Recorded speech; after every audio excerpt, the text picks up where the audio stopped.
Bonjour à toutes et bonjour à tous. Aujourd'hui, j'ai envie de vous parler du feu. Alors, du feu dans le sens énergie. Qu'est-ce que c'est le feu pour moi? Comment l'importance du feu de circuler à l'intérieur de nous, de s'y reconnecter, de le laisser nous alimenter. C'est assez simple. En fait, pour moi, l'humanité, c'est vraiment ce corps qui permet de relier la lumière à la matière. Donc de vivre pleinement qui on est dans l'esprit et le mettre en place vraiment dans la densité. Pour moi, on n'est pas du tout en train de partir vers d'autres sphères, ça on le fera plus tard. Là, on est vraiment en train de ramener notre lumière intérieure, notre je suis, complètement à s'intégrer dans le corps et dans notre humanité. Donc forcément, pour faire ça, c'est important de ne pas être en déni d'incarnation. C'est-à-dire d'accueillir qu'on a pleinement décidé de vivre cette vie, de grandir, d'évoluer. Alors quand on dit évoluer, c'est vraiment aller vers soi davantage, s'écouter, être pleinement conscient de tout ce que l'on est à l'intérieur de soi, pour pouvoir en fait réintégrer cette lumière subtile qu'il y a sur tous les plans et les ramener de plus en plus vers la matière. Une fois qu'on est conscient de ce potentiel en soi, on va aller réveiller son feu intérieur. Alors le feu, c'est tout ce qui émerge de la matrice Terre, de Gaïa, toute cette source de vie en fait qui vient vraiment nous alimenter depuis toujours, hein, sinon on ne serait pas du tout en vie, on n'arriverait pas à se mouvoir, à avoir cette énergie intérieure. Donc c'est quelque chose qu'on a depuis la naissance, c'est inné. Mais après, on nous demande, non, en fait on a besoin d'aller réveiller encore ce feu davantage pour mettre en place des nouvelles vibrations, des nouvelles capacités, des montées en vibration qui vont venir accrocher en fait la lumière et permettre de faire cette fusion intérieure, de tendre vers plus d'unité. Alors ce feu c'est quoi? C'est ce que j'appelle le feu du premier chakra, deuxième, troisième chakra, jusqu'au cœur. C'est le feu du désir, le feu du plaisir d'être en vie, de la joie, de la passion, de vivre les choses à chaque instant, d'arpenter le chemin. Et puis d'aimer. C'est le feu d'amour aussi, d'être vivant, de vivre cette expérience assez unique de mortalité, d'éphémère. Nous qui sommes des esprits infinis et immortels, là on vient goûter à autre chose, hein, quelque chose d'humain, qui a un début, qui a une fin. On sait que dès qu'on vient naître sur Terre, on a la mort en nous, donc ça fait partie du chemin, on sait très bien où on va aller à un moment donné. Donc c'est accueillir tout ça, cette expérience, et le faire pleinement. C'est-à-dire qu'à un moment donné, ok, j'y vais. Je prends ma puissance intérieure, je réveille mon feu, et je me donne les moyens de vivre pleinement à l'intérieur ce rayonnement. Ce rayonnement solaire, ce rayonnement de feu terrestre, de feu céleste, voilà. C'est ce que le feu, il va dans les deux sens, hein. Il monte de la terre pour aller vraiment jusqu'à la source, univers, et il y a le feu stellaire qui descend et qui vient pleinement nous alimenter jusqu'au centre Terre. Donc c'est ces deux serpents, pour moi la Kundalini elle va vraiment dans les deux sens, c'est ces deux serpents qui cheminent en unité, hein, en complémentarité, et qui viennent créer cette stabilité de notre arbre intérieur. Comment alimenter le feu? Alors chez les femmes, on a beaucoup cette notion de le sentir dans notre matrice, donc dans l'utérus, dans nos ovaires, voilà, dans ce deuxième chakra. Mais à un moment donné, il faut bien qu'on allume l'étincelle. Donc le premier chakra, qui est un petit peu en dessous, vient mettre le moteur en route en fait. Et il y a besoin de carburant, il y a besoin de l'étincelle comme le briquet là qui fait la flamme, et il y a besoin de combustion, donc c'est-à-dire d'alimentation énergétique, d'où en ce moment on parle beaucoup de montée vibratoire. Parce que forcément, plus on monte en vibration, plus le feu se développe, plus notre rayonnement se met en place, plus on est dans notre souveraineté, dans notre mission de vie, et plus on sait où on va et ce qu'on a à faire.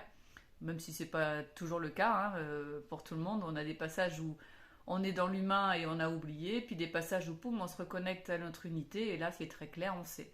Voilà, donc ça, c'est des passages qu'on fait régulièrement. Voilà, ce feu, après, qu'est-ce qui nous permet? Beaucoup de choses. Déjà, une bonne santé sur le corps physique, c'est plus on va s'alimenter de notre énergie et plus on va se sentir mieux, plus on va être dans la guérison ou dans la santé parfaite.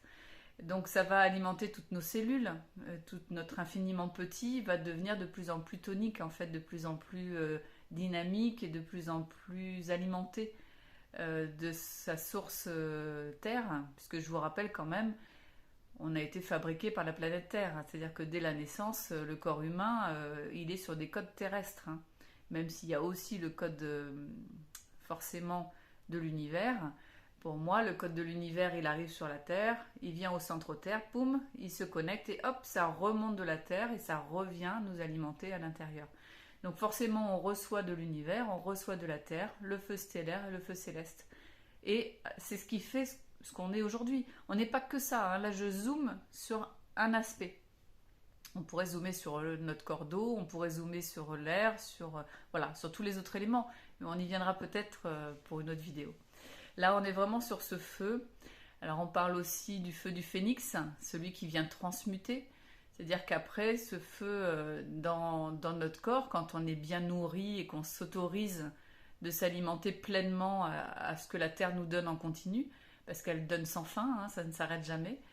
À ce moment-là, quand on accueille ce feu, on peut l'utiliser tel le phénix pour transmuter émotionnellement, mentalement, toutes les choses qui nous plaisent plus, qui nous blessent. Et là, on peut enclencher ce feu pour aller transmuter.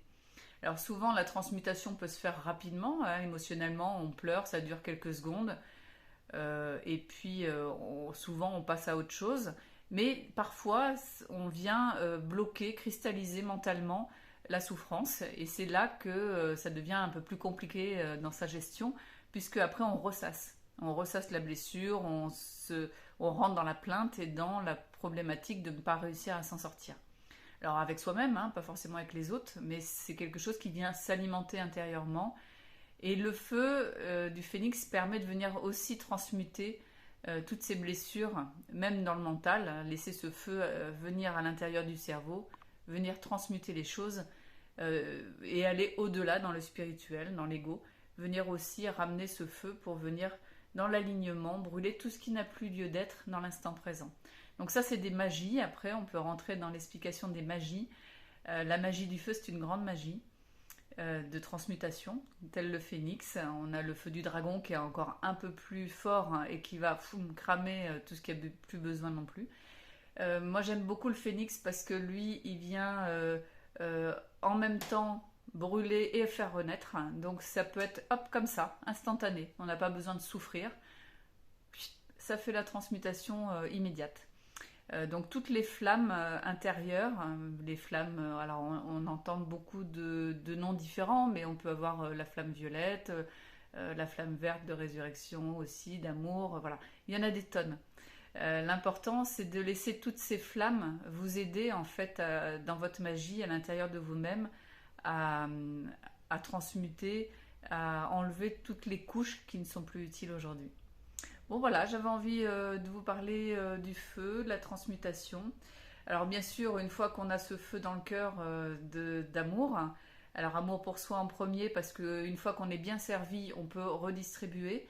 Mais si on ne sait pas ce que c'est à l'intérieur de soi, ce feu d'amour, on va être un peu des handicapés de l'amour et on va aller chercher chez l'autre cet amour. Alors que quand on est bien rempli de soi-même et de ce feu d'amour, c'est à ce moment-là qu'on peut rayonner pleinement et être dans le don, en fait, dans le don d'amour sans attente et faire des rencontres, en fait, les uns avec les autres de façon paisible. Mais une fois qu'on est dans ce feu d'amour, on peut laisser monter ce feu et l'exprimer. Donc là, on va passer par la parole. Il y a des gens qui ont cette capacité par le chant, par des voix particulières, de transmettre des codes. Voilà, mais ça peut être un je t'aime, ça peut être tout simplement des choses assez simples, hein, d'exprimer clairement ce que l'on ressent à l'intérieur de soi.